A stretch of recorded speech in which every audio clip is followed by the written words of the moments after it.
চিকিৎসা ভেবে দাও এটা মৌল সংহিতা কিন্তু সবচেয়ে কথা তো এরকম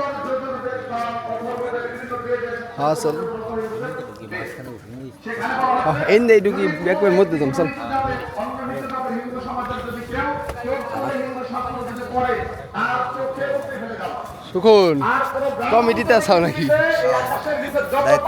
অন্যায় করবে তার সর্বোচ্চ শাস্তি আইসো বসবে না তুমি নাকি পরে বৈষম্য ধর্মের মধ্যে বৈষম্য করা হয়েছে কিন্তু এখানে বলা হয়েছে আমি রাজা প্রজা একসাথে দাঁড়ায় যাবে এটা পৃথিবীর অন্য ধর্মে রাজা ধনী প্রজা কেউ কোনো পার্থক্য করা হবে না এজন্যই হচ্ছে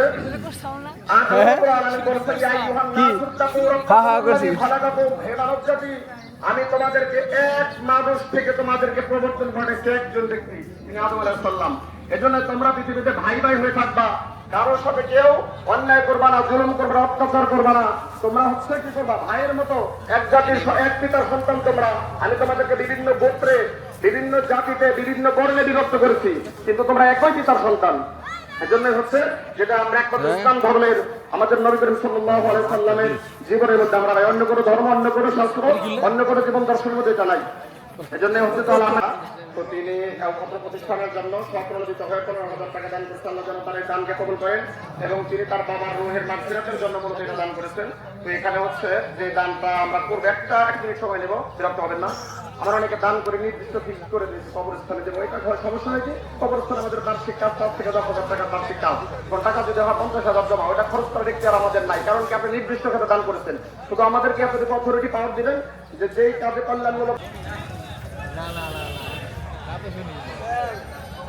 আচ্ছা ঠিক আছে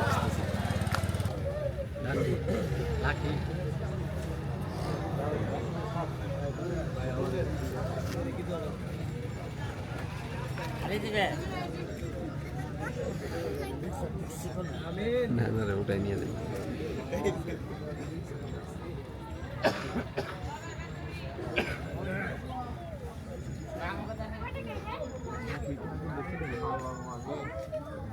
আমার ছবি উঠিস না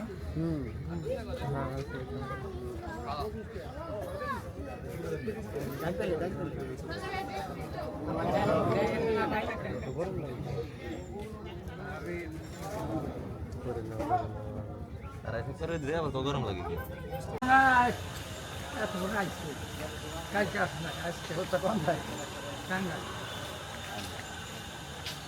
ওষুধ কোম্পানি তো ছুটি নাই, ছুটি হলে 2 দিনের কাজেই বোতল